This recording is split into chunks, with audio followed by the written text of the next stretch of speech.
Scotland joining the great family of independent nations. But the issue now is when, perhaps, and more importantly for those of us who go out chapping doors and on street stalls, is how. And I have to, like all of you, I think that our work in the months, maybe a couple of years ahead, is going to be pretty tough, because the last few miles on this journey are going to be the hardest.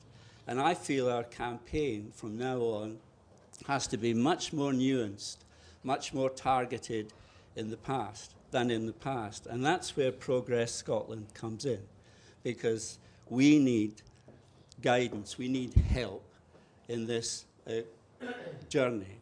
And that's why I'm so looking forward to having Angus here this evening to help us in that campaign to come. So over to you. Thank you very much.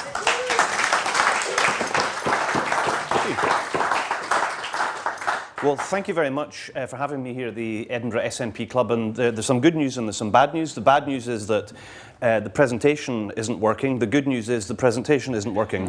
And the reason why I can say that is the last thing you probably want is death by PowerPoint. I wasn't intending to do that, but I did want to share some slides with you, which I can equally do verbally, because if you follow me on social media or Progress Scotland, you'll see that week to week I'm speaking in different parts of the country. So I'm used to doing this chat, and I also don't want to just come out with a million facts and figures. I thought what I would do is talk a little bit about what is Progress Scotland, what is it that we're trying to achieve, how is it that we're doing it, what have we done so far, and what are we planning to do.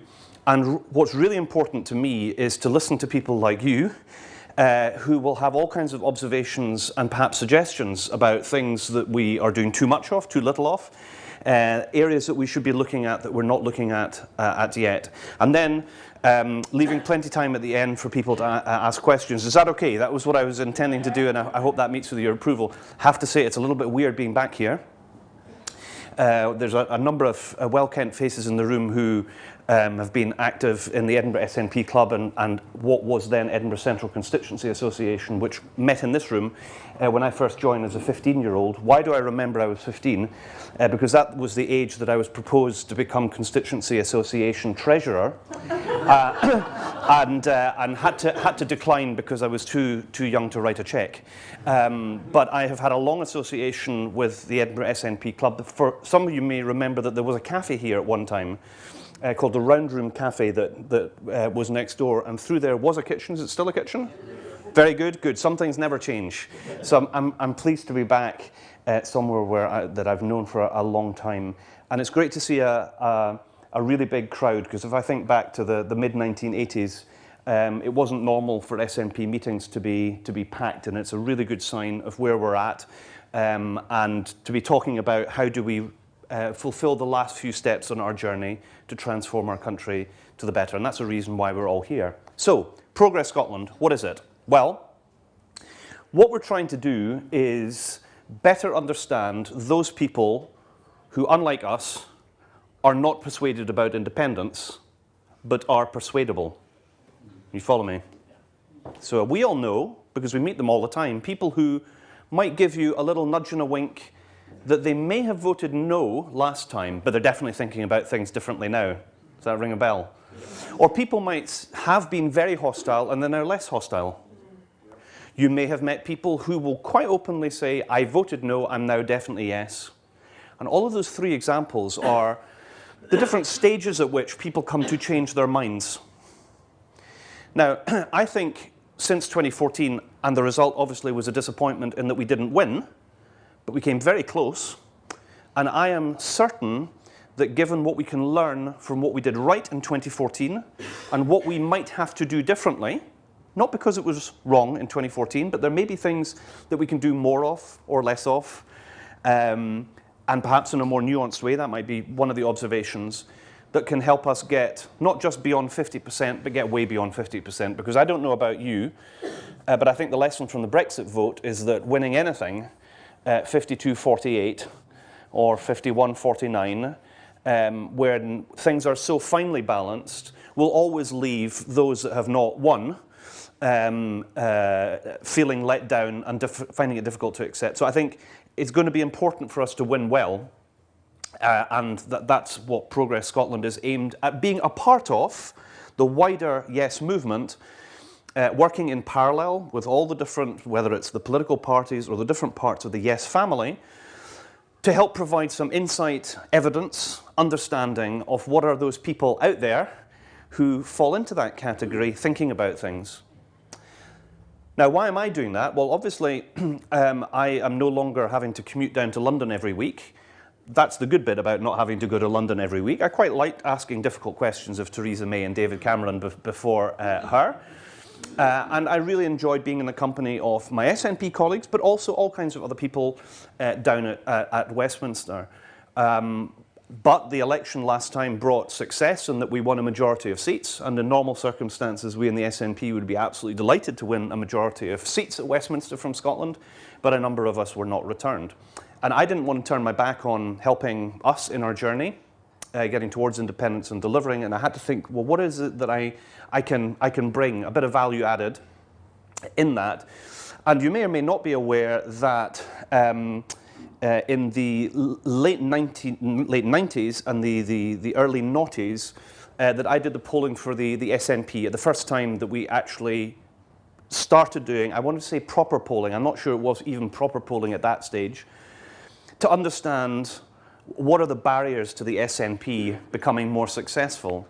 Now, at this point, I would wish to give you assurance and reassurance that when I talk about the importance of polling and research, it's to understand what people are thinking, not slavishly feeling that you need to be led by any of the findings that you might uncover on this journey.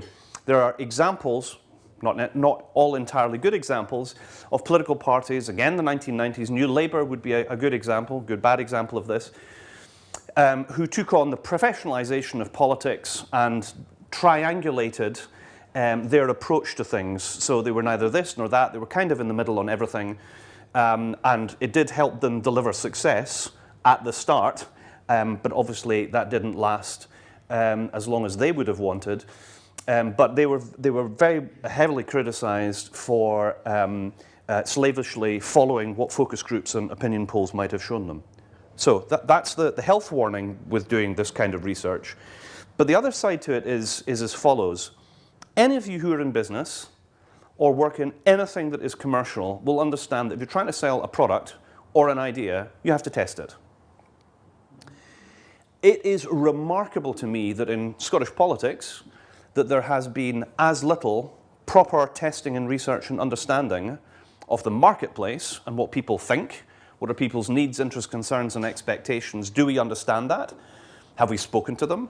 Well, of course we speak to people, we canvass, don't we? And we tell them what the SNP is doing and we would ask them to support us.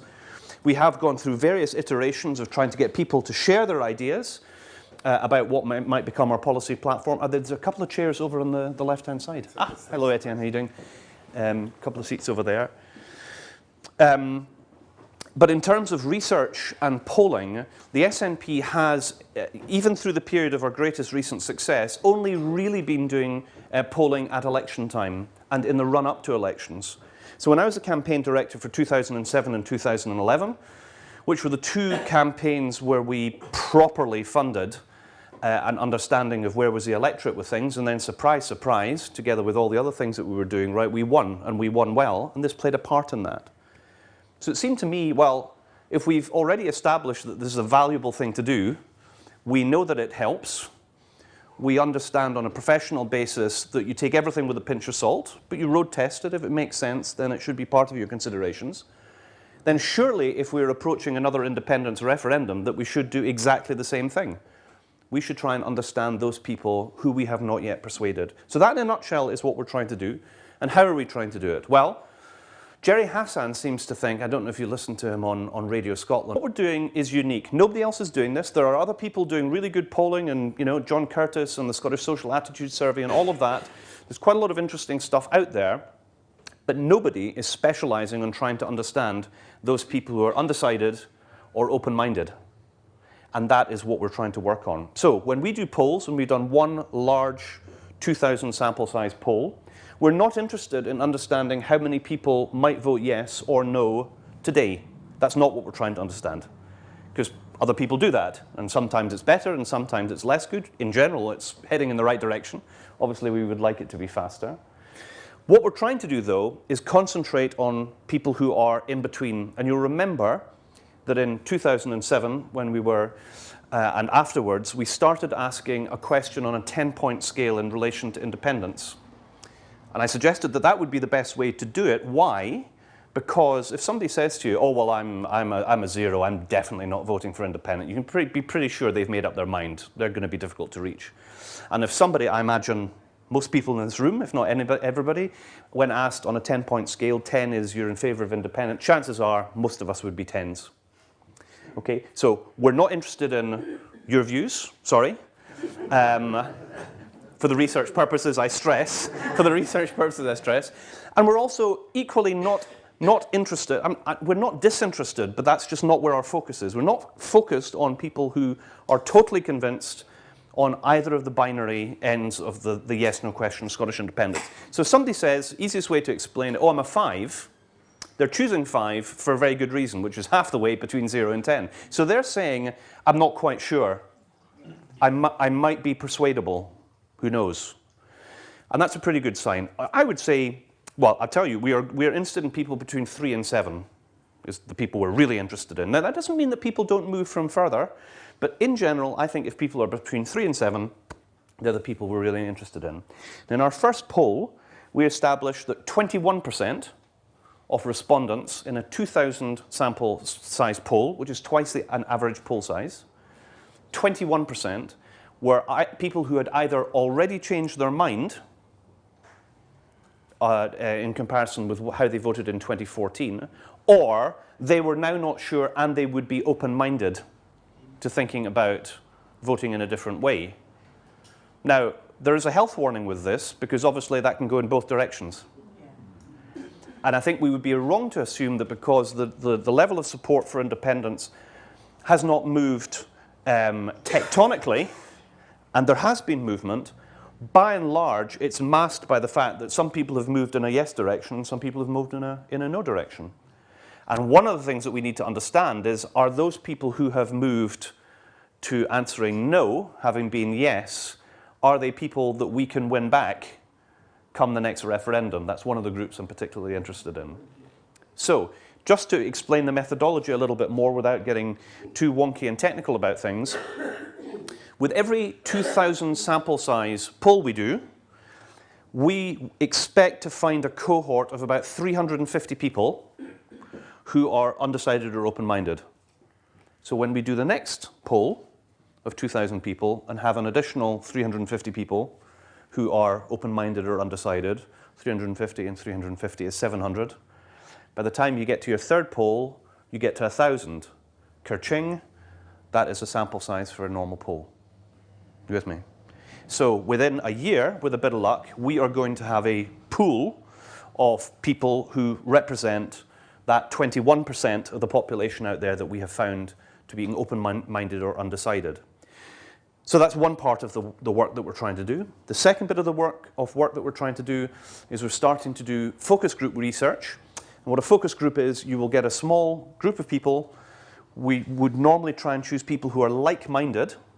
By like-minded, to give you an example, we would be very interested in speaking to, let's take a group that's very relevant in Edinburgh, people who are born elsewhere in the UK, but not in Scotland. A group that we had a challenge with in 2014. What about speaking to those people who are open-minded about independence?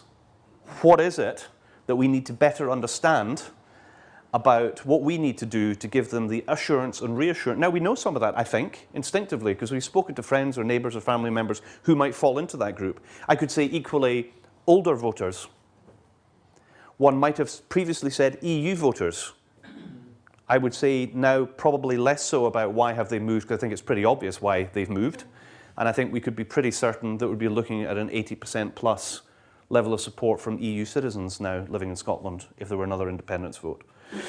But there are other groups in society where we know that we underperformed. We underperformed with older voters, we underperformed with people born elsewhere in the UK. There are other examples of groups, and people say, oh, when are you going to research the views of people in Scotland's coastal communities who previously voted SNP, who voted yes in the referendum, and because they hate the CFP and don't like the EU and voted leave, will they come back? To which I was able to say when I was doing one of these meetings, we would love to. So when we get, the more money we have, the more research that we can do. But you understand the logic of and how we are trying to do this. So those are the two very research-oriented elements to our work that we've already started. There are others that I would like to initiate too. One of them revolves around language. I would wish to get the best advice that we can get in terms of psycholinguistics, in terms of how is it, and what language are we using that helps people hear something which to them is positive as opposed to what we think is positive. You get the point that I'm trying to make with that? We might think that we're being as nuanced and persuasive and the facts we're using are amazing and I can't believe that you aren't, where I was a while ago. Even by saying what I just said there is a good example of what does not persuade people. And it's understanding the psychology of how one communicates with people it's an obvious point, they were not wrong in 2014. Now some people might think they were wrong, because we were of course arguing it, but for them, they were right. So we have to start on the basis of understanding that, okay, so what was right then, but the world has changed, hasn't it? To which most people who might be open-minded would probably say, yes, it has. We also need to understand they're not comfortable about that often. Some of them who are in that situation are their biggest single issue that we've discovered that has moved people relates to Europe. But that doesn't mean they're happy about it. So they're actually in an unhappy place, having to confront a forced choice between two things that they ideally wouldn't want to have to choose between. But that's an example of the kind of thing that we're trying to understand, the psychology of where people find themselves, the language that might be most helpful and persuasive to speak to them. And then there's another part of our work that is a bit of work in progress, which builds from all of this, which is, if any of you have been on the website, you will see that we're asking people for feedback who fall into these categories. Are you an undecided or an open-minded person? If yes, please let us know where you're at with things. Not that you're totally persuaded or everything's fine. Maybe you're on a journey. But please let us know how it is that you have come to a place where you're considering yes, which you didn't before. And we are collecting that feedback, and we are also collecting the information about the people who fall into that category. Why?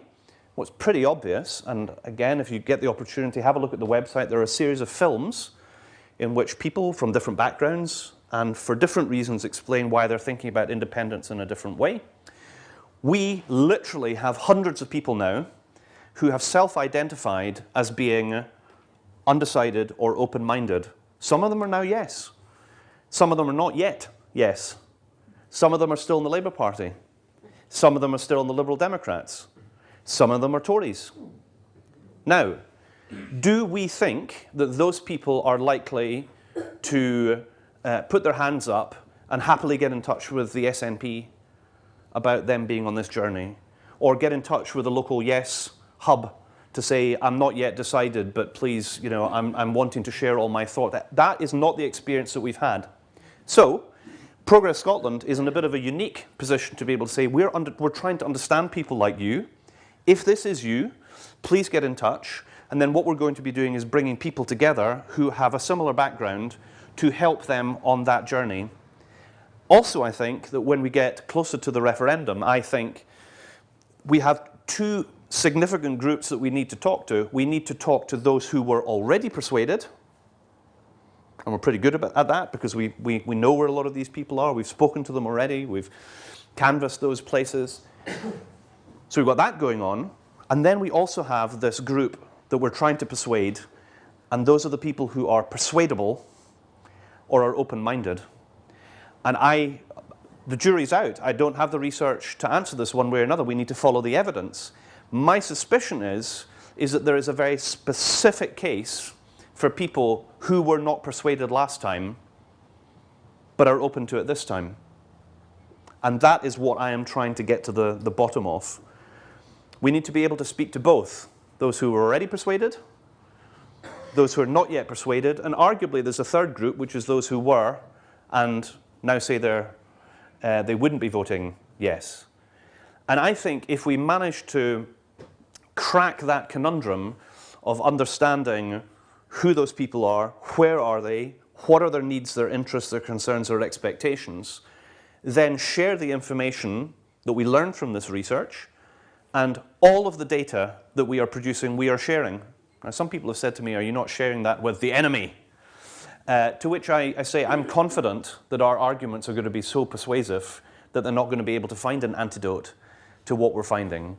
And what I heard that was quite interesting was a former Tory MP in Scotland, who I won't name, say in terms that, according to their own sense of things, they believe that there is a natural majority for independence in Scotland between 60 and 70%. I.e., we've got quite far, but there is still a potential group that we can reach that would take us way beyond the 50% point.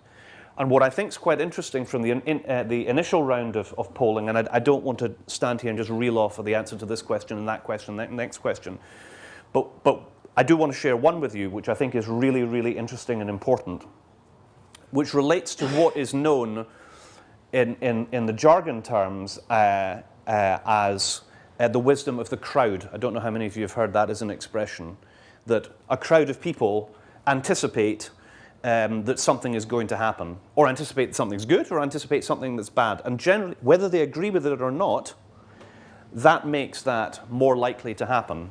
The crowd is wise. One anticipates that something is likely to happen. So one of the questions that we did ask of all 2,000 respondents in the poll was, regardless of whether you're in favour of independence or opposed to independence, do you believe it will happen?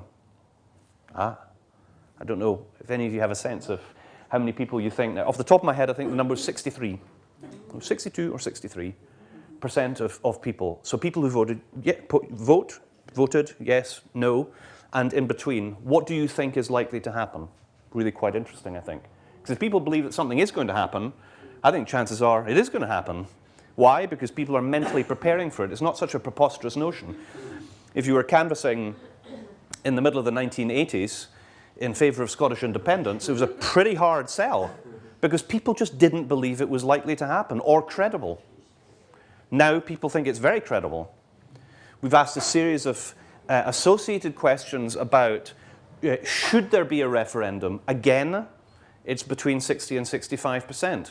Will there be a referendum? Again, there's a significant majority. So when you hear Tories saying, no, we'll say no, we're not going to have a referendum, now's not the time, and all that, they're avoiding the fact that in terms of just the natural justice that most people might feel, regardless of whether they want independence or not, you can't just keep on saying that ad infinitum, because it just then boils down to a question of fairness.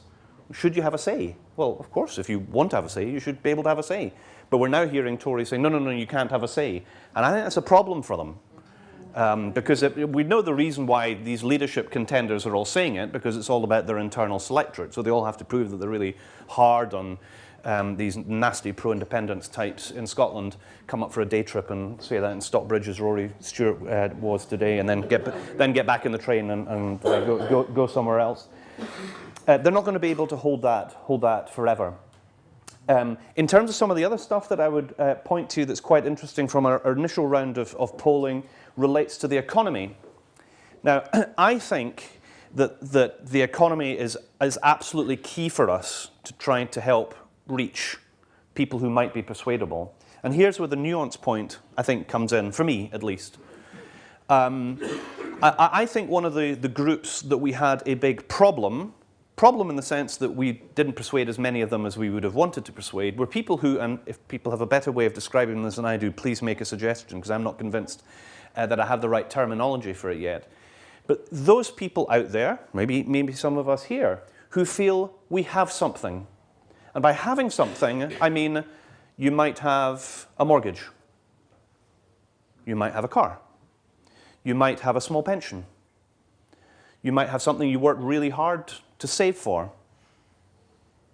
I'm not talking about people who are wealthy beyond imaginings. I'm talking about, it's a very Average story for a significant part of society who have worked hard, run a corner shop, started a business, had 5 or 10 people in the bit. So I'm just talking about people who feel they have worked hard for something. And we have to understand that for a great many of them, they fear that they will lose something, be worse off, have uncertainty, which if you're running a business is a tricky thing. How would the cash flow work? What currency would it be? Does that sound familiar? Yeah. And pensions, exactly. Another group of people that I was suggesting that we underperformed with, and it's true. And I think part of what we need to do is, obviously, we need to find the right answers to the questions that people might have. And obviously, we've had the Scottish Sustainable Growth Commission doing a big study. The study was proposed in the form of a resolution to conference, and it was passed. So we have an updated economic case, which I think is more nuanced in the sense that it's saying, in terms of rhetorically being able to say that our case is not based on oil,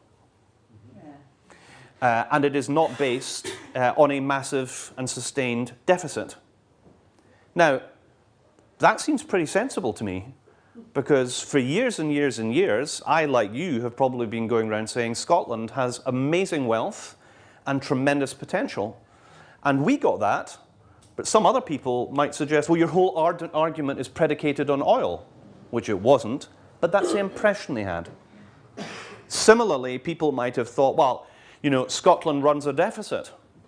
And for those of you, I'm looking at Michelle here, and those who've been working on the economic case for a while, been making the point, well, name a country in Europe that doesn't have a deficit.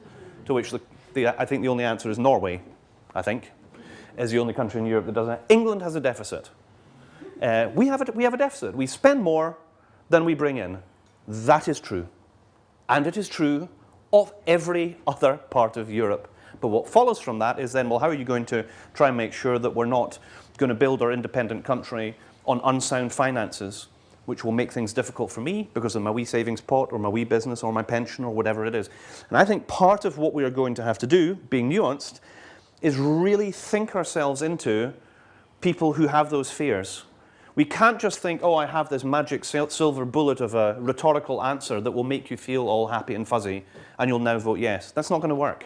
It's not as simple as that. We're going to have to take people on a journey and show them that we understand why their needs or interests, concerns or expectations are correct.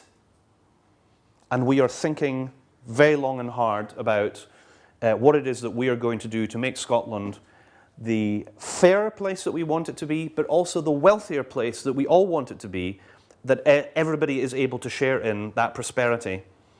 And I think if we can get the answers to that, and the groups that I was talking about before, specific groups where we've underperformed, pensioners being a group, people born elsewhere in the UK being a group.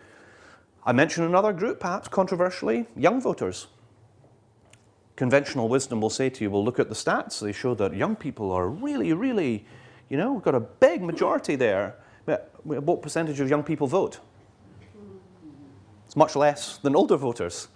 So we might have a lot of empathy and sympathy, but we've still got a job to do about persuading as many young people as possible to vote yes next time. So I've given you a little bit of insight about what we do, about how we do it, about what we're going to try and do next, about how we're funding it, about how all of you are going to become subscribers, and thank you for that.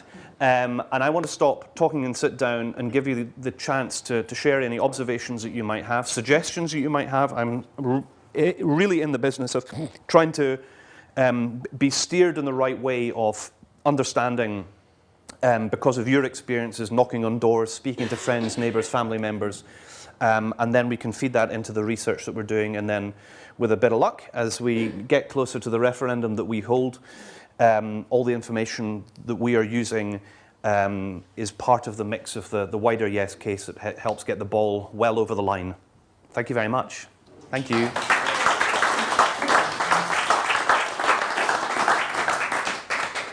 So it's question time. This is live, and I'd just like you to pass it around. So if you've got a question, look around to the next person. Thank you. That was very interesting, I think intelligent as well, this idea of looking at how we can target the middle ground, the voters when we can. There's another way of doing it, I suppose. I mean, and it may well prove to be a good thing that you lost your seat, that you've been able to do this. But you did lose your seat, and we suffered a bit of a calamity. And I wonder if you are looking at maybe why we did. Mm-hmm. I'd also like to say something about Brexit, because not everybody in this party is Euro crazy. You know, people see big problems with another union down the line. And there's the thought that the Labour Party voters formed over 20%, according to Curtis, of the yes vote. And it seems to me that that's the people we should be targeting, who are naturally resistant to the endless Tory governments we've been seeing over the last, well, most of the time. Okay? Yep. Okay. Do you mind if I stay seated answering questions, or to make you're happy with me? Thank you, thank you. So I'll try and do short answers to questions, so we can get as many in as possible. Why did we lose seats in 2017? I think there was an agitation and an urgency amongst no supporters that I think were effectively targeted by the Conservative Party. And that was successful for them in seats where they had a higher than average level of support. So essentially their own vote turned out, and then others turned out and voted for them as well.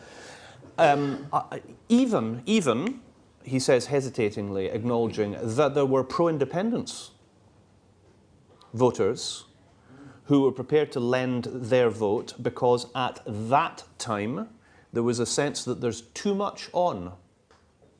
And here's one of the other things that I haven't had the chance yet to talk about, but what I mean, but too much on with Brexit, where there's all this uncertainty about stuff. What you're wanting to heap more uncertainty on uncertainty. You heard that accusation? And there's a little bit of it has the sound of a natural wisdom to it, doesn't it? Oh, there's so much on. Why would we be doing even? It might be right, but gosh, there's so much on at the moment. Do we really want to be having more uncertainty when everything is so uncertain at the moment? Now that rings true for some people, and at that time, unfortunately, I think it rang true for enough people who, in addition to hardcore Conservative voters and unionist inclined voters who would normally vote for other parties, I think were prepared to vote for Conservative candidates all the way, essentially, round the coastal communities, in effect, and in those other seats where there was a higher than national average level of Conservative support. That's my best stab at it. The one thing that's still a bit of a mystery for me is during my campaign in Murray, there was not one single canvass session that we undertook where we were behind. Now, you'll not all be Edinburgh Central or Edinburgh folk necessarily in the room here, whether you had similar experiences in seats closer to here that we didn't hold on to. But I also get the suspicion that for the first time we were dealing not just with shy Tories, we were also dealing with shy SNP voters. Anyway, it's a longer conversation. The good news is, having taken part in the recent by-election in Leith Walk and then in the European elections, and seeing the message that the Tories were able to deploy in 2017 successfully, I get no sense of it being successful in 2019. I think just Brexit is too front and centre for most people, which then segues into your question about the next group of people for whom they might have a degree of Euroscepticism about them. And yes, there were a percentage of people who voted Leave, who would normally vote SNP.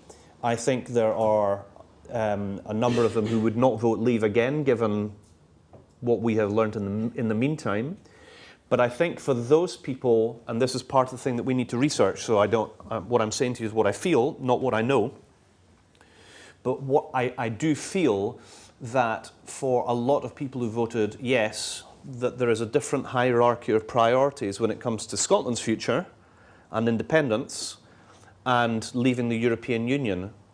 And some people will view Scotland and independence as being more important than Europe, and some people will be the other way around. And we need to understand, you know, are these people lost forever?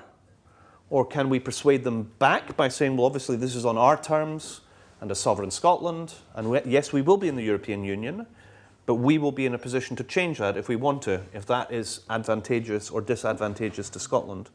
And that will work for some people, but one of the things I've learned in politics over the last, 20 years I've been doing it, is you are not going to make everybody happy all of the time, and so I think we need to be led as much as we can by having an insight of where people are at, which is why we're trying to do all of this research stuff, and then road test it and see if it works.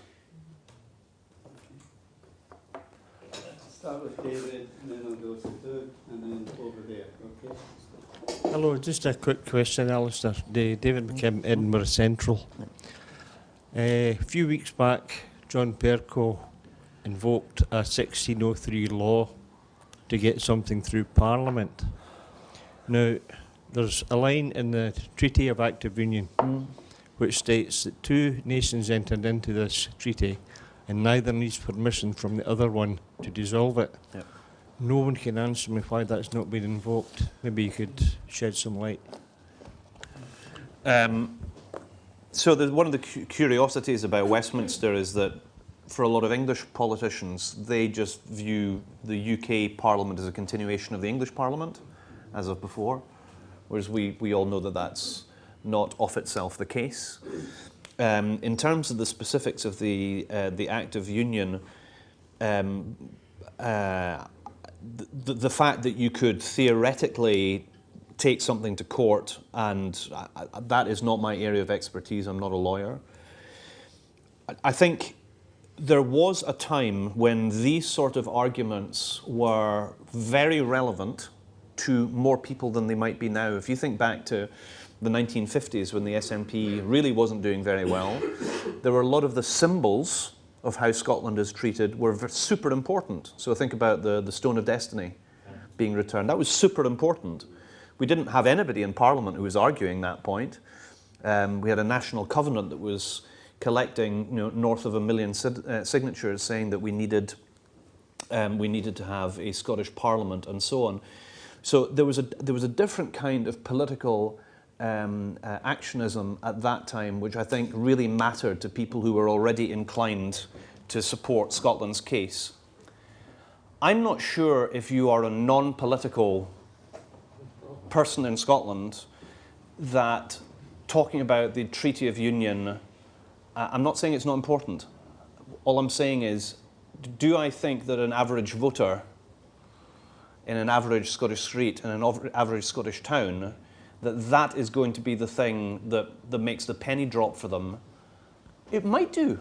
It might do. The point I was making was, if John Bercow can invoke a law from 1603, why can't we? Oh, I see. A law from 1706, 1707? Right. Yeah. Yeah, well, and some people say, why don't we just hold a referendum even if people don't let us hold a referendum? To which I say, I think that's the difference between imagining something working and the reality of something not working. I think we need to work on the basis of the world as it exists, with all of its shortcomings. And the biggest law about John Bercow is that he's a law unto himself, as I think everybody agrees. So, and I'm not sure I'm going to give you a satisfactory enough answer on the Treaty of Union itself. I think we're needing a 21st century answer to why we need to be a normal country. I think most people, when you talk to them about basic fairness, would kind of acknowledge that the UK is a bit ramshackle, and now especially with Brexit, is not really working. And that might be a reason for some people as an example of why it's not working. The good bad news is I think most people out there on the street think the UK is really not working.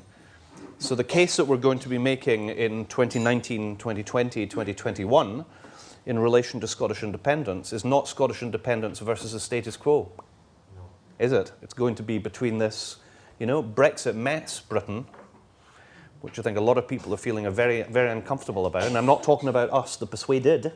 I'm talking about the people out there who are still to be persuadable. Let me give you an insight into some of that. One of the films that I've got on the website is with David Edward, who some of you will know was the British judge on the European Court of Justice. Yep. And in the film, he does a sort of 40-second clip where he explains how in 2014 he was a heart and head no voter. But he thinks Europe is very important, and he gives reasons why. He has had to start thinking differently now in relation to Scotland's future compared to where he was in 2014. And then finishes off by saying what he needs to be persuaded on. Yeah? Watch it, have a look at it. I'm sure you will be struck by how rational and well thought through it is. And my point for telling this story is, when I started putting that, I put all these films up online to try and encourage people to hear somebody like you, obviously not a High Court judge, but different people who are on a journey in different places from different backgrounds. And I swear to God, there were people with saltires in their avatars saying, why are we hearing this Scotland's too wee, too poor, too stupid stuff again? And my heart sank, because it was a sign to me that there are some people who just do not get that people don't go overnight from here to here, that they're on a journey.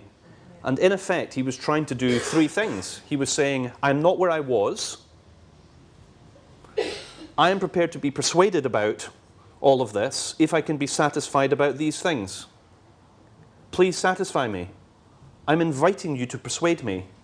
And instead of that, somebody thought that all that he was doing by saying he needed persuading about these things was he was repeating, the tropes of the no side. So part of what I'm really keen to help encourage is as healthy and understanding as we possibly can about people who still are not there yet, and in a respectful and a nuanced way, and not expecting to do it with a single answer at a single opportunity from a single fact. I'm sure you're not, but I remember when I started out in political activism, I thought I had to just learn a whole series of facts, and then I would tell people those facts, and then they'd see the light as I had. And it's just not the way of the world. Yes, we need facts. Yes, we need the best answers. One of the things that I think we are going to be prepared to do a lot better than we were in 2014 is be able, with confidence, to say to people, independence does not automatically, of itself, make Scotland a wealthier or fairer country. Doesn't automatically. We have to make good decisions, better decisions, smarter decisions. And sometimes we'll get those right and sometimes we'll get those wrong. And that's just a self-evident point, isn't it? But I think sometimes we gave the impression in 2014 that we were so convinced that our case was so persuasive that to people who weren't persuadable, they just thought that we were describing something that we had dreamed up, that it wasn't credible, that we thought we had a money tree, that the unicorns would arrive and everything would be great day after independence. Now, we have to understand that some people still think that, and it's possible they will never be persuaded. But I think by being confident in ourselves to say, of course we will make mistakes, we will. All of us make mistakes. You would never, though, say to your children, don't get up, because you'll probably fall again when they're learning to. It's a ridiculous argument, just as it's ridiculous by those people saying, oh, look, Scotland has a deficit. Right, well, who's in charge of our economy? Westminster has been in charge for 3 centuries. And I think by understanding the psychology of helping people go along in the process of changing their minds and being supportive of it, and just leaving people with a good impression, and saying, we can carry on this chat, just we'll come back to you. So we're not sort of slightly weirdly, over keen about trying to persuade people with one answer or one fact or whatever.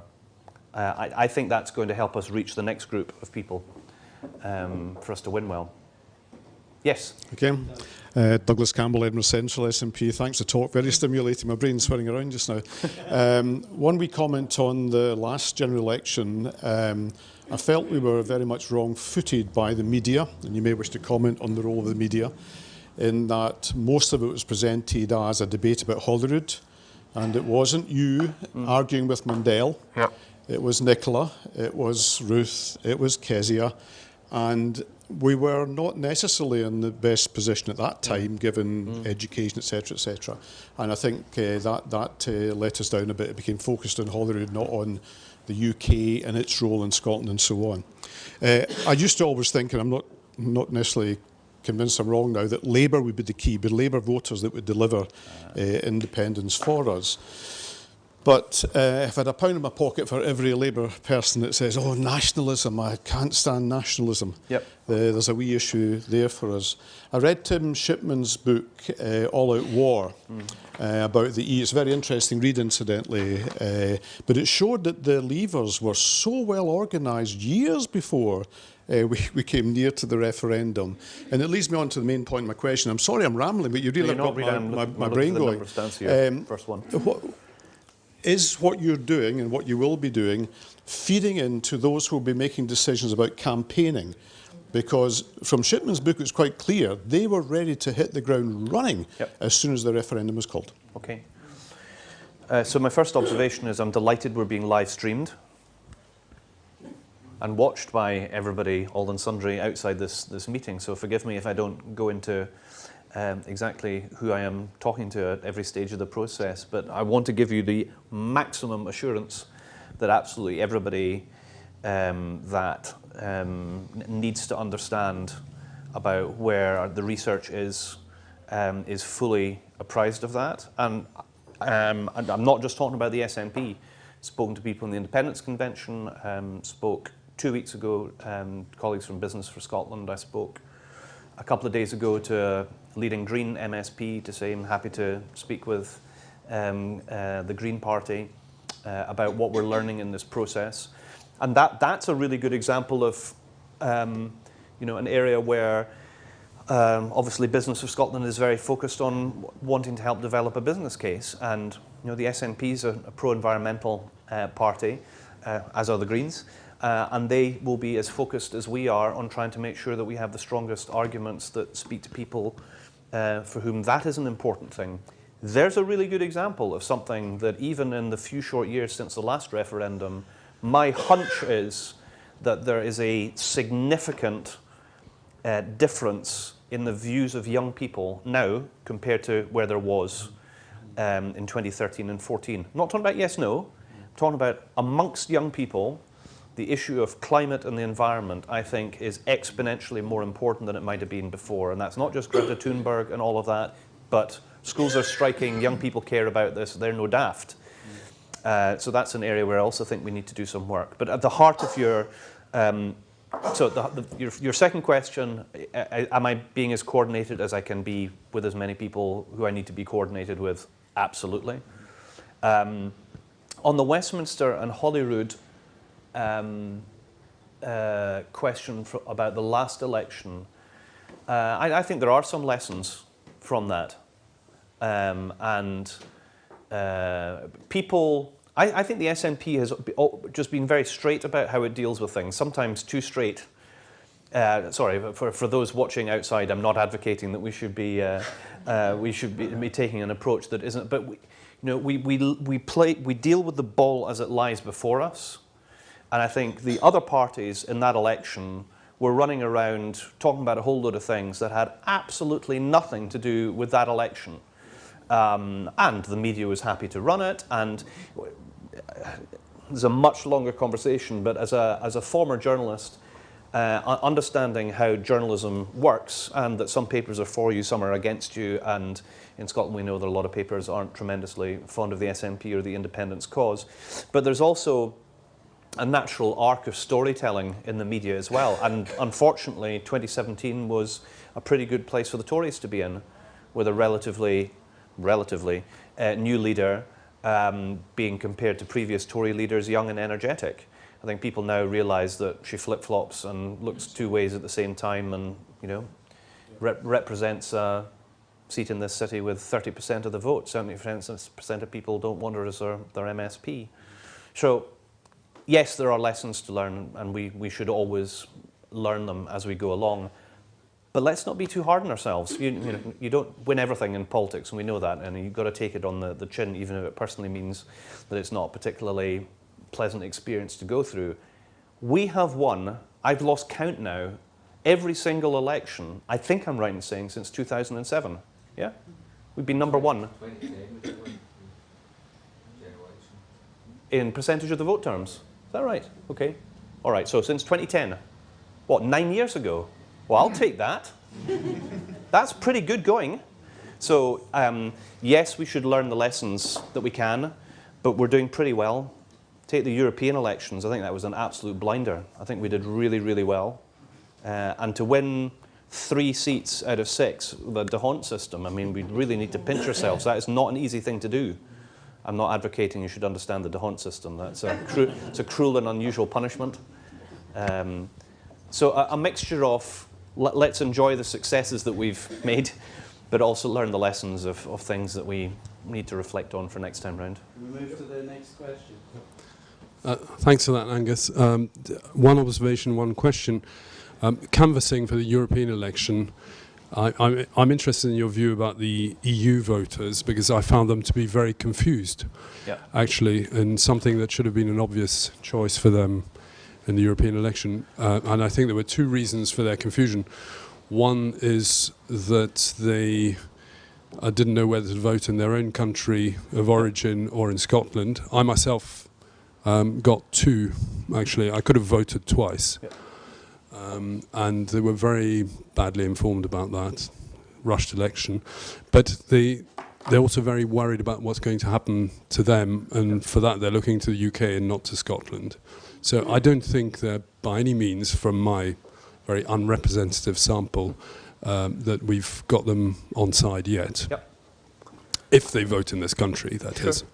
I think oh, sorry. That's one point. And then I just have a question, which is, once, obviously you're segmenting opinion and targeting people you want to persuade, but what happens when people you want to persuade have a different view to maybe your own political base? And take an issue like the currency, for instance, where you need to be very persuasive and rather soft and fuzzy in your approach about the currency, but actually a section of the party would be rather more gung-ho about the currency. How do you balance those 2 interests without losing the support you've already got? And is there not a risk as well that you could be accused of governing by focus group the way Tony Blair was? Yep. Oh, that's 3 things. Thank you very much. All. Hold on. I don't want to miss that last one.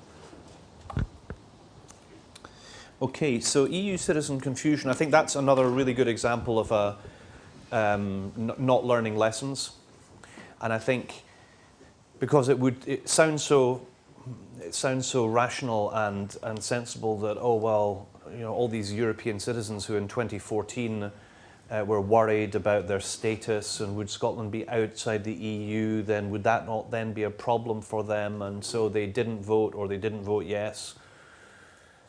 And we know that was an issue. And we comfort ourselves by saying, well, it must be so blindingly obvious that a Scotland becoming independent that's in the EU is probably a good thing if you're an EU citizen. I mean, that just one follows the other for most of us, I imagine. Why would it necessarily follow for the chap I met outside the Co-op in Stockbridge yesterday, who arrived from Bulgaria 2 weeks ago? I mean, not everybody's been here for 10 years. And is amazingly integrated and understands the ins and outs of Scottish politics or whatever.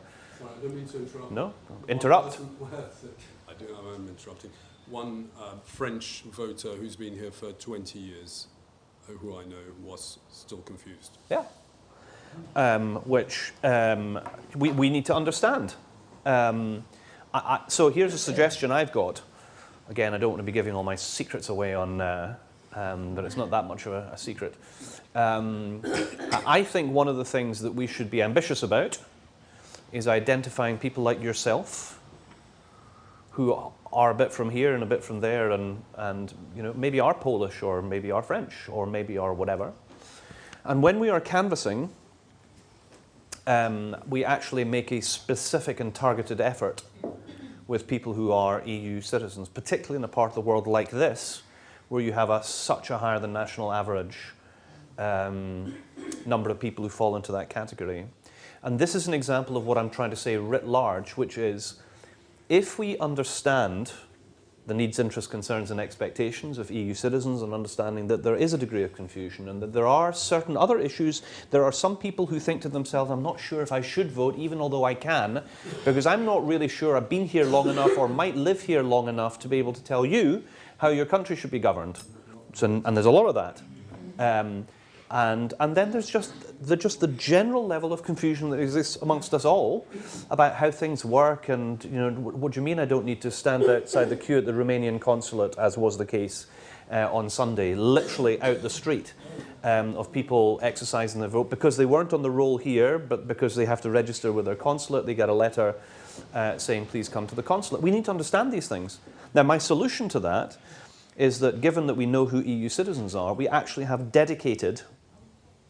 people who are dedicated to speaking to EU citizens who happen to be EU citizens. Because we've got plenty of people like yourself and people of different backgrounds, and if they were to do, number one thing for me would be making some contact, trying to get people onto a postal vote, very important I think, and then help people along the way with an understanding of what this is all about, for us then to be able to go back closer to the time and help cement that relationship. Because we will be able to do it. The other side, I don't think, will. So let's understand where we've got some natural advantages. And that would be an organisational thing, which is, you know, back to you, the SNP, or back to colleagues in the Green Party or in the wider Yes movement. You know, what are we doing now? Discuss. Well, you all have the electoral roll. You have it. It's marked with EU citizens. So what are you, brackets, me, us, what are we doing with these people? We have the marked up register. We will no doubt have the marked up register soon from the European elections. What are we doing with that? Are we working out those people who are not confused and are voting? Good to know that they exist, and they do. What about the others who didn't? And are we speaking to them? So we don't need to wait for permission to do this. We don't need to wait for headquarters to send out a suggestion that we should get on with it. We can get on with it. And I think in a part of the world where you have that as such a big group, I think where it's more tricky, you know, how do we do this? How do we capture information, for example, on people who are from elsewhere in the UK? You know, which is me, as a Londoner by birth. You know, I don't sound it, because I don't think I do. So it wouldn't be obvious, and just happens to be where my mother was at the time. Perhaps it's easier with some people because of their accents, but maybe not. It may be important for some people, but not important for others. So how do we capture that? I remember when we started getting really clever in the SNP with the canvassing that we were doing, we were asking people what party do they associate with, closely identify with. Then we were asking people about how are they actually going to vote in this election? And then there are actually a further series of questions. And I don't know about you, but I'm, you know, mea culpa. When I go out canvassing, I pretty much only try and find out if they're voting SNP. Does that sound familiar? And I think part of what we're going to have to do is reconnect with an understanding of why we actually want to collect some more information. So it goes back to the 10-point scale, goes back to if people are identifiably EU citizens, or whether they are perhaps older voters, and so on and so on. I think we just need to be a bit cuter about all of that. Again. Yeah, hi Angus. I think a lot of what you're saying is both encouraging and impressive. But I think there's a real danger of us missing a very major elephant in this room. We've spoken about how successful we, the SNP, have been over a period. And if you want to quote the European election, the most successful party in Western Europe, with 38% of the vote. 38% of the vote does not win an independence referendum. And if we're going to win an independence referendum, we need to have more voices and more perspectives and more arguments reaching at the electorate than are coming from the SNP. Yep. So practically, what are we going to do to ensure that the wider Yes movement are encouraged, involved and getting to the electorate? Because if we don't, I don't think we've got a huge prospect of attracting over 50% to the SNP. Yep. Fair enough. And that's also, Etienne asked us something that was related to that as well, which I didn't get onto that, which was the issue of different views of certain issues, and currency was given as an example of that. I don't want us to emulate the Leave campaign and its lies and its simplicity and its oversimplification of things. But there is one thing that I think we can observe. I'm not suggesting that we follow it. There isn't a single case for a proposition. There are different cases for a proposition. And I'm confident, because they wouldn't take our say-so even if we were to say it to them. But say, for example, the Greens, please can you take, the SNP campaign materials for an independence referendum and can you run with that? Don't think so. I think we have to be confident that there are different parts of the wider Yes movement in party political terms, but then also in issue terms. There's some really capable organisations. Some of you may be involved in them. You've got Business for Scotland, Women for Independence. There are, English Yes supporters. There are a myriad of these groups who are very focused on trying to speak to different types of people, and some of them are more left or more right or up or down. And I think we have to be. I think we have to value the fact that there are different perspectives on things. But as the SNP, I think it behoves us, as the party that is currently in government, but also the party that would be, given that we would initiate a referendum in government when we're delivering independence, that we're doing it on the basis of the policies that we've passed and we've agreed with. I think we need to be big enough to acknowledge that there are other ways of Scotland becoming fairer or wealthier or greener or whatever. And we should encourage people in the wider Yes movement family, different parties, to do that.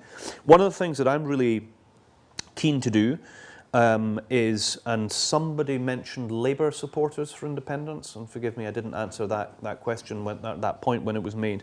And it's correct, you can see it in the numbers that we've got if you go into the data tables, is the highest level of support for independence of any other political party after the SNP and the Greens is the Labour Party. And I will make a prediction here and now that the Labour for Yes campaign in the next referendum will be significantly more developed than was the case in the first, where I think some people battled valiantly. But I would be confident that there would be at least former MSPs, he says without naming names, amongst the likes of a Labour for Yes, and more than that. And that is a part of what Progress Scotland is about as well. It's because I am building relationships with people who I know are on the journey, and also people who are there but can't or don't want to talk about it now. So we've got to be mindful of both of these things. I'm sorry, I don't know if I've given you the ultimate answer to that question, because I'm not sure there is an ultimate answer. Yeah, I'm just wondering if we haven't achieved independence by the next Scottish election, is there a real case for the SNP not fighting the list and for independence, for a Yes party, for other people fighting the list seats unopposed by the SNP, because that would boost our seats in the Scottish Parliament for independence? I think at this stage I will choose to take the Fifth Amendment on that suggestion.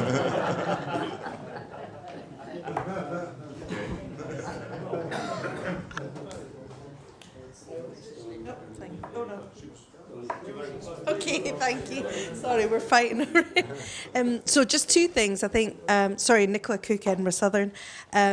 You mentioned I'm really interested in this, finding out more about people who've been born in England, Wales, Northern Ireland. Yeah. I don't know whether there's any potential in cross-referencing with the census, because obviously they do ask that in that, or whether that's all GDPR. I don't know. That's something you can fill us in on. But what I was going to ask before we went on to Labour for Indy, with the mini bounce of the Lib Dems recently in Edinburgh South, for the first time ever, I think, that I can remember, SNP came first in the European elections. But Lib Dems were snapping at our heels. Yep. And just whether, obviously, whilst there's a lot of people who would normally vote SNP who voted Leave, conversely, a lot of Lib Dem people voted for Brexit. Are we going to look at similarities? Yep. And them as a research group, basically? There's a lot in all of that. The first bit of it's the easiest bit to answer is that although the census does collect information on people, census information is not published until a number of years after the census has been collected. Point one. Point two, I want us to have delivered independence before that stage. So the bad news is not a shortcut. There's not an easy shortcut, because in terms of what you get as public access information, it's the voter roll, it's the marked up register, and then it's our own stuff that we're able to use and activate. So I think we have to have a conversation. I don't know the answer to this, but I think we have to have a conversation about how do we note down who might fall into that category. I think it will be pretty obvious if you were to say to canvassers, look, we're going out, we're really interested if we bump into people who self-identify as coming from the rest of the UK, and they've been thinking about independence, and they're now thinking about it in ways that they didn't think before. To me, that would be a big star next to that person. Now, are we recording that? How are we recording it? And then what are we doing with it? Now, I don't know the answer to any of those questions. And I think they're particularly in Edinburgh South, all of Edinburgh, to be honest. And actually, Argyll and Bute is number one. Then it's Murray, and then it's Edinburgh in terms of percentage of the population which is born in the rest of the UK. And I think we have an opportunity, because I think it's a really big opportunity. And similarly to the EU citizens, I think, and we know, and there will be colleagues in the room here who are originally from down south. Again, I think if there are people speaking to people who, like them, have been on the same journey, whether you are a pensioner or a young person or an EU citizen or from the rest of the UK, you can see how this thing can grow arms and legs, and it gets complicated. So I think we also need to have a conversation about what do we think is doable and manageable, but I think all of these things could bring great benefits. And the second bit of your question was in relation to Lib Dems. My feeling is that the SNP did very well with its anti-Brexit campaign, and I think we motivated a lot of people who might be inclined towards independence, whether they voted SNP or not in the past. My suspicion is that a lot of people who might have voted Lib Dem in some seats where there was an increase in the Lib Dem vote are people who wouldn't. In Murray, for example, when I first arrived and stood in 2001, there still was a significant Lib Dem vote, and it was significantly an incomer vote. Okay. So it was a non-SNP, non-independence, but not Tory vote. Mm-hmm. Yeah. And so I think there's a bit of that. There was a bit going on like that in the European elections. I'm just thinking there seems to be this small, well, I don't know how small, segment of society that's devolution is enough. Yeah. Or, they voted for Lib Dem 20 years ago or whatever, and they voted for devolution, but they'll never, or we thought they would never vote for independence. So I don't know if there's something there that we can... I don't know the answer to that question. Yeah. And somebody else made a point that I think it was over this side here, which was saying about being ruled by focus groups. so I would never want to be. But I think you've also got to be realistic. There's so much in all of the, do we know this? Do we know that? Have we understood that? Do you know how much work that is to do that properly, and how much it costs? Now, I want to try and understand as much of this as possible, as quickly as possible, but I also want to be very straight. We don't understand all of these things. Some of these things we're never going to understand. But I think with the bigger things, the more we can properly research, the more we can then say, is that something where we think the focus group, what we're learning from that is right, and where is it not? And doing the stuff that we think is right. Donnie Blair, Edinburgh Central Branch. A couple of observations and then a question. I've worked in Poland for 20 odd years and I travel there frequently. You may be interested to know that in all the currency boards, the electronic currency boards in Central Europe, the Scottish pound, or should I say the Scottish promissory note, is displayed. Yeah. And it's only at a discount of 3% to the UK pound sterling. That's the one observation. Second observation is, just before I come out this evening, I actually switched on the TV and by accident tuned into the Scottish Parliament debate yesterday on the economy, in particular the export side of the economy. I was appalled to see that about 80% of the MSP seats were vacant. Yep. And the level of the debate was absolutely appalling. It was people who obviously didn't really know what they were talking about, who were reading what some junior scribe had written for them and stumbling over the words. If the general population of Scotland saw that and thought that was representative of the professionalism of the Scottish Parliament on an economy debate, then no wonder people are extremely concerned about our competence. Now to the question. Oil was never going to be the answer. But we do have another sustainable asset which is worth even more than oil is at this moment in time, and that is Scotch whisky. I've worked in the Scotch whisky industry for 40 years, and I'm in total agreement with Professor John Kay, the Financial Times economist, that only about 2% of the money generated from Scotch whisky actually stays in Scotland. The much vaunted £4.7 billion that the Scotch Whisky Association claims is the benefit to Scotland is a false figure. That's based upon the average export price of a bottle of Scotch whisky of £3.47. When did you ever see a bottle of Scotch in a duty-free shop at £3.47 or anywhere near it? The true value of Scotch whisky exports is somewhere around the £35 billion mark. Now, to put that into context, in terms of magnitude, that is actually bigger than the whole Scottish budget for a whole year for the Scottish Government. The question is, why has the SNP consistently, over the last 10 years, refused a motion at annual conference from this branch simply to debate the possibility of an investigation into the ownership and control of the Scotch whisky industry? As Sheikh Yamani said, in 1973, when oil was $3 a barrel, everybody's getting rich from our oil except us, and then OPEC was formed. Why are we not doing something about this? Yep.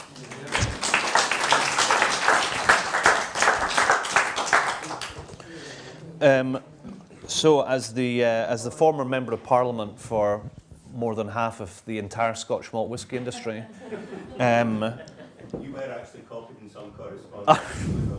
Well, I would hope that that was not the case, but please, I'll speak to you afterwards about sending me any material that you would want on the subject. Because I was about to go on to say that I, for a long time, have had significant issues with the way in which the Scotch whisky industry relates to where it makes its profits, and where there are suggestions about how we can improve the value of the industry to the country from which it makes those profits. I think we should be open to all suggestions. I'd also observe that the Scotch Whisky Association was foremost in the 2014 referendum campaign in opposing Scottish independence. And you might ask why, as I did. I know perfectly well why. Yeah.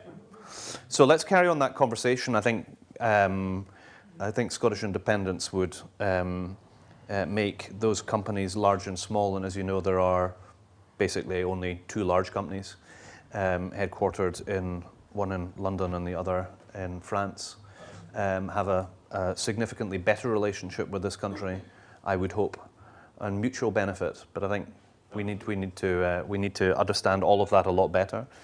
But Scottish Parliament debate on exports. Forgive me, I try not to watch parliaments anymore a lot.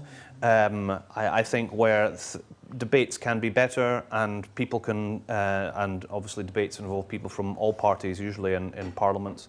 And I would be surprised and disappointed if SNP speakers weren't well briefed and weren't making strong cases. But you know, if there are issues, they need to be pointed out. So please, you know, if there are examples, pass those on. One thing I have never been involved in the SNP ever is being on the Standing Orders and Agenda Committee that decides on motions. So that is way above my pay grade. And I can imagine that if one is from a branch or constituency which has had a strong and consistent interest in having something debated and it's not, and one doesn't understand why not, well, that's obviously is more than disappointing. So happy to talk. I mean, there are other ways in which one can bring things up within, but if there's a systemic problem, obviously that needs to be better understood. Your Poland point, it's not just Poland, it's not just Central Europe. I was in Baku once, it wasn't for the European football, but obviously there's a lot of Scottish people who work in the oil industry and Azerbaijan, and similarly they had a saltire for currency. It's one of the things that I thought was quite interesting in the run-up to 2014 when we had the policy position that we did, where we understood what the public view was on that, which is that one would ideally wish to share the currency, which is currently our currency, as well as the currency of people elsewhere in the UK. But it is also the case that we already have Scottish pounds in our pocket, and we can call them what we like. But I just make a really basic point about people's understanding of things is we have something at the moment. I think what we need to do is help people have confidence that that is going to continue to be able to pay for what it does now, and that it isn't a cause for concern. And obviously that the debate goes on about that. That was, I think, did I cover all 4? I did, okay. But yeah, happy to, forgive me if happy to talk afterwards if you want to. Hello, hope you can hear me. Can you? Yes. Right. It's about the Scottish pound. We all remember Alistair Darling being absolutely vicious and horrible to Alex Salmond on stage about what's your currency going to be called. And far too nice and far too gentlemanly. Alex Salmond didn't really handle it well, though he was very gentlemanly. And the period interims until now, we've known we've got to have an answer, an unequivocal answer about what the currency will be called. So I was very shocked and disappointed last week or so on the news hearing, oh, we've finished deciding and we're going to call the new currency the pound. We're going to stick with the pound. It seemed to me like a damp squib hiding in the skirts of Westminster or England, as if we're too afraid to have a bold, unequivocal new name for a Scottish currency. You could call it the Nessie or the Thistle or something. But I think it sends a wrong message to say, oh, we're just going to stick with the pound for the foreseeable future. Am I alone in thinking, why not have for the principle, a new name, even if it means reprinting all the notes, but have a new, bold name? Or is it better to be blurred for a few years because of the economy, to keep on sticking with the pound? Well, if I can widen out the question that you're asking me to give you a little bit of insight into some of the work that we're doing, which is probably more helpful than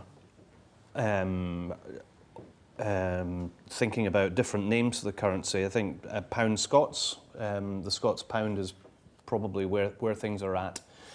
But one of the things about Progress Scotland, I may have been the deputy leader of the SNP, but I am now no longer that, and I'm trying to run an organisation which is not the SNP, and is doing independence for a pro-independence, is doing research for a pro-independence purpose, But it's not my role to tell the SNP what to do or think more about this or less about that. So just say that as I put down another marker about that. I think it's really important that what I'm doing now has to be understood as not being the SNP, which it isn't. Which it doesn't mean to say that I'm not happily working with colleagues in the SNP and the wider Yes movement. But going back to the currency stroke economy point, one of the things that I thought that was really interesting in asking people, and all of these numbers you can find on the Progress Scotland website, there's a research button, you can go in and you can have a look at it, they're all there, was asking people what they considered to be the top subjects of how they voted in 2014, and what are the top subjects for them when looking forward to the next independence referendum. And unsurprisingly, Europe, stroke Brexit, has gone in to the top 3 and is the top issue. And then the other 2 top issues are the NHS and the economy. And interestingly, there is a separate opportunity for people to choose this, is currency. And currency, from my memory, is 7th or 8th on the list. Now, here's why you have to do focus groups and not just poll. Because people can believe a number of things at the same time, can't we? We might even believe things that are contradictory at the same time, sometimes too. My suspicion is that people view currency as being part of the economy as opposed to the currency question per se. And so I think when people choose the economy, it's because it's wider and deeper than simply talking about currency. So I think the SNP, he says in his neutral position, has got itself in a good place in that there's a clear direction of travel, that if and when it makes economic sense for Scotland to have its currency, and it has passed tests that give people assurance and reassurance that that is the case, that is what will happen if the Parliament decides that that is what we're going to do. So, direction of travel, safeguards, nothing silly, nothing half thought through, it has to fulfill economic criteria. And I think that is quite a good place to be, it seems to me. Now, there would be some people, there was a chap who, in fact, a Frenchman, who stood up in the SNP conference and said, why not the euro? And, you know, he feels very strongly that. And there will be some people who would wish us to keep the position that we had in the last referendum. And we might think that that's a tremendously good position to have. The only problem is when people in London say no and fire a torpedo below the water. Now, we all know that after the referendum, they may very well come back and say, listen, you know, we were saying that we don't think that's very workable. Well, actually, we probably think it is quite a good thing to do because it's in, you know, your interests and our, you know, but in the meantime, we need to bring people with us. So I think the SNP's got itself into quite a good place in terms of moving things on. I'm not persuading you on this point. You still want a name. I'm not sure about the Nessie. I think it will help the Scottish soul to think, yes, we've got a flag, we've got a currency name. Yeah. Well, clearly it matters to you, so it's not wrong. But this is part of the nuance that I'm trying to get my head around is what you feel is not wrong. It's what your perspective is right to you, but it's then relative to everybody else. You know, you know, maybe it's a massively popular issue, and the suggested name is, you know, we haven't asked people that yet, and we suddenly get people saying that that's a tremendous idea. Now, maybe they will, but my suspicion is probably not. Not a reason to not try and understand it better. I appreciate what you're saying. But that is why we're trying to follow the evidence, and who knows, there may be things along the way that might be surprising to us. Well, the people in the audience are not able to see that. Sorry, what's your name? Barbara. Barbara's there doing this, you know, sort of stand up and and I get what you're saying, but you understand and I understand and we all understand the Scottish psyche. And in some respects, Scots, particularly Scots men, are not very demonstrative. I'm seeing lots of women nod now. And in some respects, I think our next stage we're not going to reach the next stage in where we need to get by being demonstrative. I'm not saying one should not demonstrate or show one's passion for things, but in terms of trying to persuade and reach the people who are not, I think what people want to hear from us is that we've thought about it, that there are upsides and there are downsides, and here's the reasons why the upsides outweigh the downsides, and yes, we should be confident, and we should trust ourselves collectively, regardless of where we come from, to take the next steps. We should say, it'll be the pound, but it'll be spelled N-E-S-S-I-E. Well, if it clearly works for you. A question from your former colleague. Indeed, indeed. In Westminster. Hello, I'm just saying this for the benefit of the live stream, Michelle Thompson, Edinburgh Western. With permission, Roy and Angus, I'd just like to offer a comment about something I'm working on, and then I'll ask a specific question. You might not all be aware, but myself and my former colleague and Angus's Roger Mullen have also formed a company called Momentous Change Limited, and we've been supporting, one of the initiatives we've been working on is supporting an entrepreneur to launch a stock exchange for Scotland. Now, we've touched around the Growth Commission this evening. Of the 12 comparative countries in the Growth Commission, only one of them, that's Scotland, doesn't have its own stock exchange. Now, the three straplines around this are Scottish-based, global-facing, and impact-focused. And it is intended as the first exchange of its kind in the entire world that will singularly focus on companies who invest in so-called impact investing that is fundamentally about sustainable businesses operating from a sustainable basis and what they invest in, and so-called impact investing. And it will be for companies anywhere based in the world to come in Scotland, to Scotland and invest there and enlist there. So it's I would say, going back to what Obama said, he wrote a book called The Audacity of Hope. For me, this is about the audacity of ambition. And the interesting thing for me was it's a chap who's come back to Scotland, having grown up in Cumley Bank, who's launched this project and is teamed up, and the infrastructure will be provided by a group called Euronext, who runs the exchange for London, Paris, Brussels, Amsterdam, Dublin and Lisbon. And this is going to happen in Scotland at the end of this year. So I would say, just before I finish off and not want to steal Angus's thunder as a speaker tonight, there are things that are going on that will genuinely be nation building, and we don't need to wait for permission for that. There is a thing about audacity and there is a thing about ambition. So question, and I'd be happy to come and talk myself and Roger if that was something you felt would be of interest. Sounds good, In terms of your question, I'm interested to know a little more, going back to Progress Scotland, the specifics around the people who have gone from yes to no, and you touched earlier on people who might kind of have the sense that, you know, there's a lot going on, but I haven't personally met anybody, and I've been out speaking at a lot of events and out in the doors, I haven't met anybody who's gone from yes to no, so I would like more of your insights beyond that very general steer, where, you know, in terms of whether it's socioeconomic profile, age and so on, where that's actually happening. Okay, so first off on your comments, I'd like to comment on your comment, which and I think there's a huge thing about build it and they will come, and so I think the work that yourself and Roger and the people who are involved in this project are doing, I think it's really good, because I remember the first time that I said Scottish Defence Forces,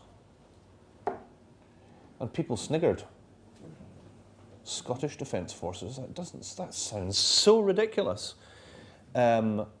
Because some people had just never comprehended that a country of 5 million in Northern Europe needs to have defence forces, and these defence forces would be in Scotland, and they would work for Scotland's defence and for our wider region. Some people might snigger when you might suggest Scottish Stock Exchange, because Scotland's a wee pretendy country that doesn't have a stock exchange, isn't it? If you have that mindset. No, indeed, and not just in Glasgow, and Michelle will be able to correct me, not just in Glasgow, was one in Aberdeen, I think, and so, yes, we've had them. And hey, we've had Scottish Defence Forces too in the past. We have had Scottish regiments and so on and so on and so on. So part of what you're saying, I'm just trying to broaden it out a little bit, is this point about build it and they will come. showing people that we can do things. And until we are prepared to break through certain barriers with certain people, we're never going to persuade them. And part of how we can persuade them is to show how much homework's been done, how much research has gone into it, about the fact that it works in other places, so why wouldn't it work here? And in fact, we're getting on with it. So I take my hat off to you, and good luck with the project. I think it's really good, and I would certainly like to hear more about that. And I think the impact investment stuff, one of the jobs I've been doing is a thing with a thing called the Altbach Forum, which is the Davos of ideas. It's not an elitist, it's an ideas-driven European forum, and a big part of that last year was an impact investment. And it's not my area of expertise, but what I do know, having listened to people who do know about it, and you will fall into that category, is it's a great way of being able to funnel resources into positive economic growth that obviously has the impact that we would all wish it to see.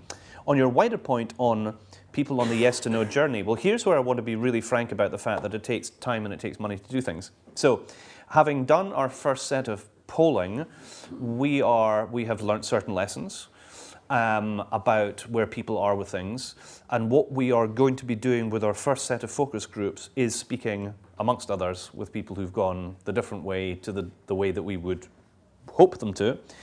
So I'm not able to report back yet what we have learnt from those focus groups. But what I am going to be doing is I'm going to be doing a series of meetings. So hopefully by the time that I do the next one in Edinburgh, there's more that I'd be able to share with you about that sort of thing, which I can't yet because we haven't done the work yet. But we're just working through, we're trying to commission as much research as we can do within our financial ceilings of how much money we get in every month. And we're kind of limited by that.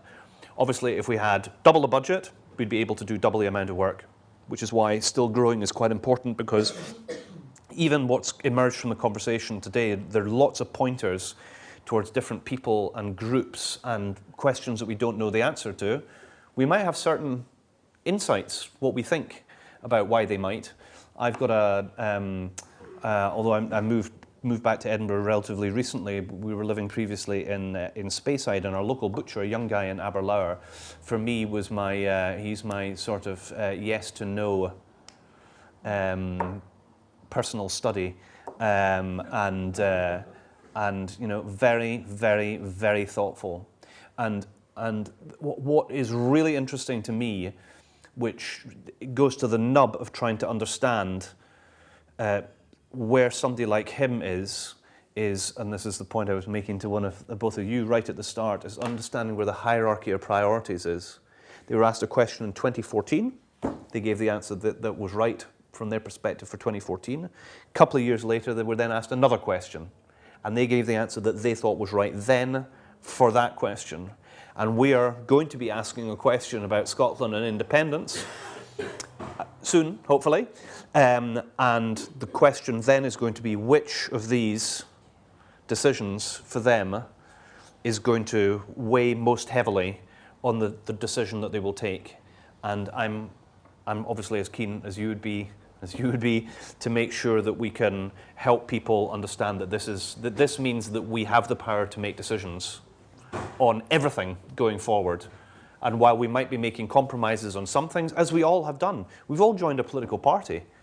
So we all know that it's a club, and we have to, not everything that's passed at a conference we think is great. I was defence spokesman of the party for quite a long time before we updated the policy. He says euphemistically. Very quick one from David. I'd like to make just a very, very quick point.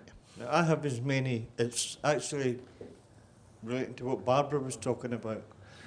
I have as many English friends as I have Scottish friends, and they are absolutely gobsmacked when you point out to them that there are only 4 banks in the planet that issue sterling, and they are Clydesdale Bank, Royal Bank of Scotland, Bank of Scotland, and Ulster Bank. Nowhere on an English note does it say sterling. The pound is ours. End of story. I think that was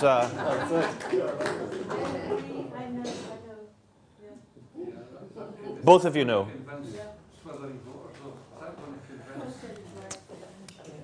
Do you wish to answer that? Well, I think it was a very powerful argument put in a punchy and distinct way. But I suspect that there are other people who will want to have more assurance and reassurance going forward. And the trick, isn't it, is understanding who is satisfied by that powerful short statement, or who needs something more than that. And it's by getting both of those bits right, which I would widen out to say those who were persuaded writ large in 2014, and those that we're trying to persuade in addition to those, that we do both as professionally as we possibly can. And some people will be great at speaking to those who are already persuaded, and perhaps some people will be better at speaking to those who you're trying to win over. And that's just about being cute about how we're doing things going forward. Well, I'd like to ask a question. It's an observation. I live in Roseburn, Marylebone. Tough place to campaign, I can tell you, among the comfortable classes, of which I am one. Because I speak like them and look a bit like them, they listen. Mm-hmm. And last week I was given a list of about 150 doors to knock, which I went round, and I met a lot of people and talked to a lot of people.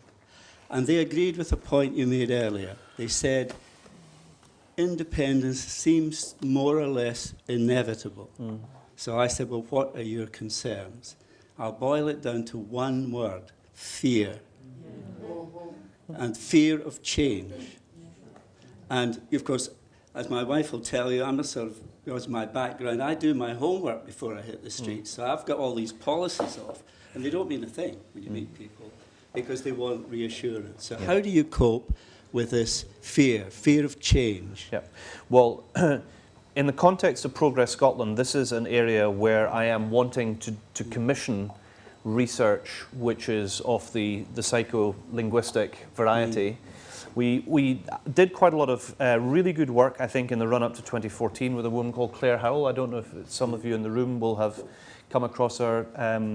Claire has worked as a consultant for the Yes Movement and the SNP for quite a long time, had a very significant impact on us and our approach, especially for the 2007 and 2000 elections, on the mentality. How are we going to communicate with people and give them confidence? Yeah.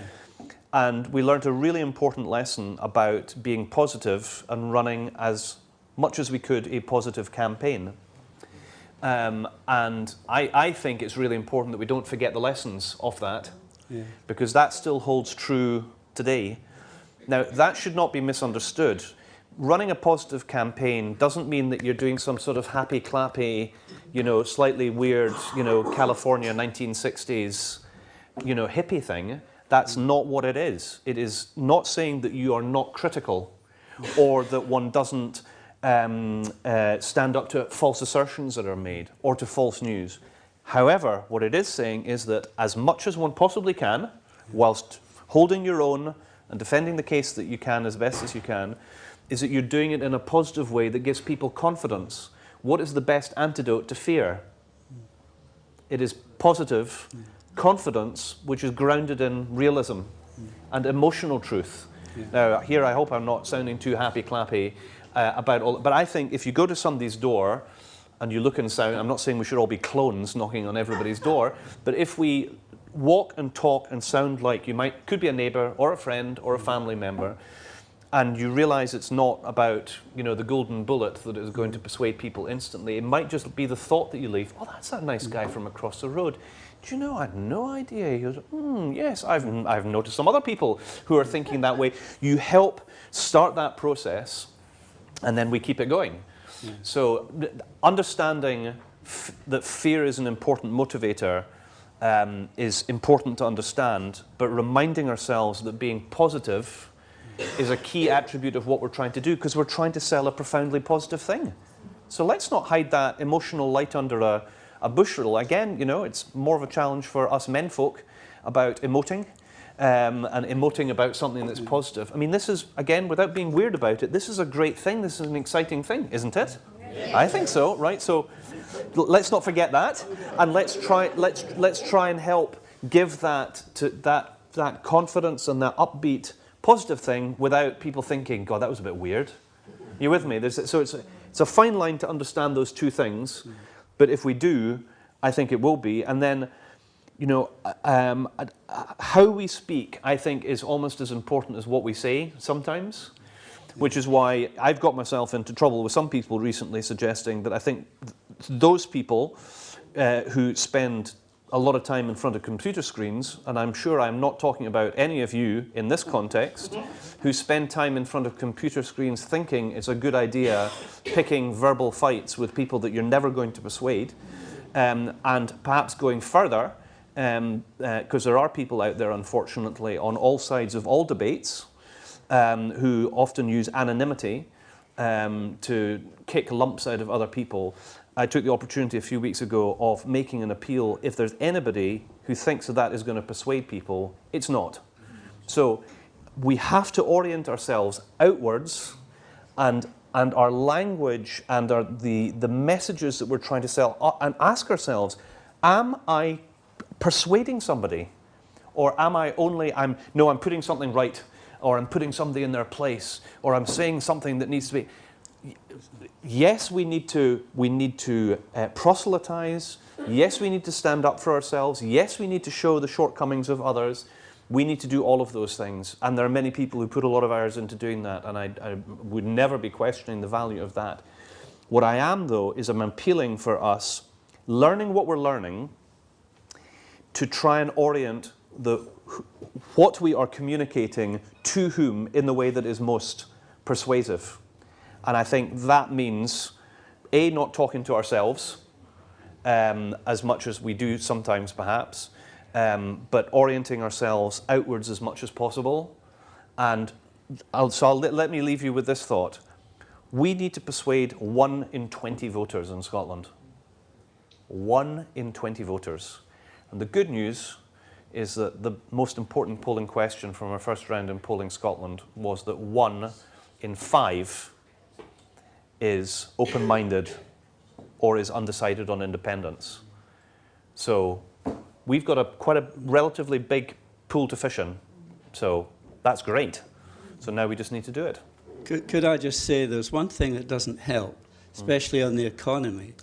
I mean, like many people in this room, I've delivered thousands of leaflets, and they're really poor. I mean, what does GDP mean to the average person? They don't know what it is.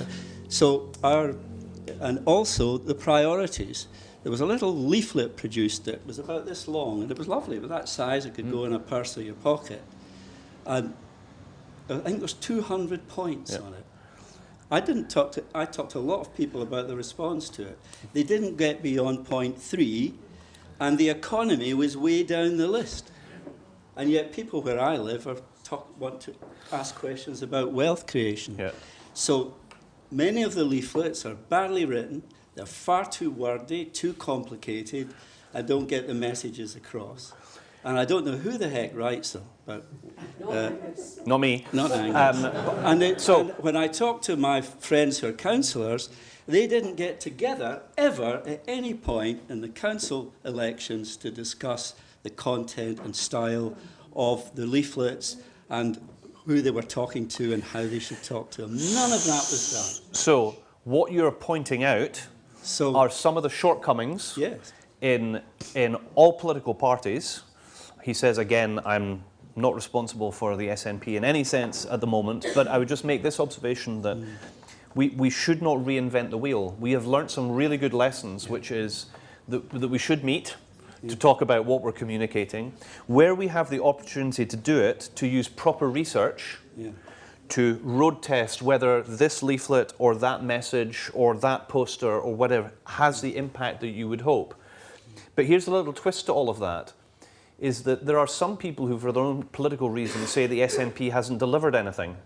You heard that from some people who are not our political friends? And there's sometimes it's not actually what is on the leaflet that matters.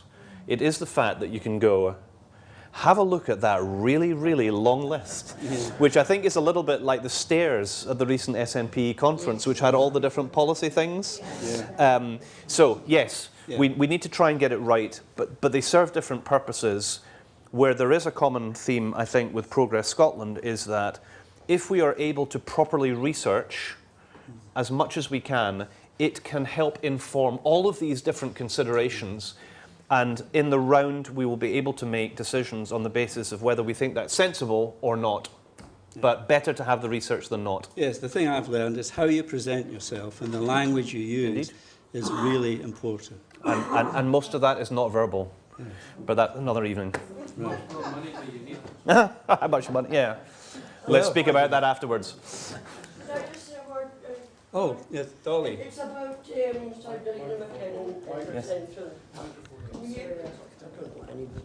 It's about the insidious creeping of the Union Jack on everything from bags of potatoes to cold meats, everything. And it's working. But I've got a wonderful way of dealing with it. I just did it by accident, and I think we should all try it.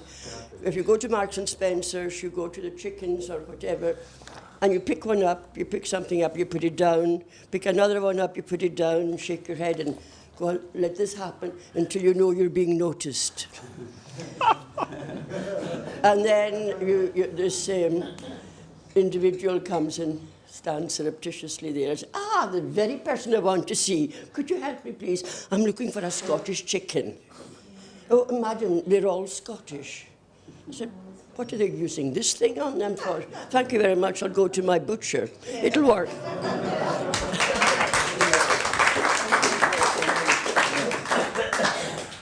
Donalda had the last word. Thank you. Thank you. Thank you, Dolly. All the best. Cheers. Well, thank you very much, everybody, for coming, because it's you coming here that makes the evening special. And a great big thank you to Angus for a thoroughly stimulating evening.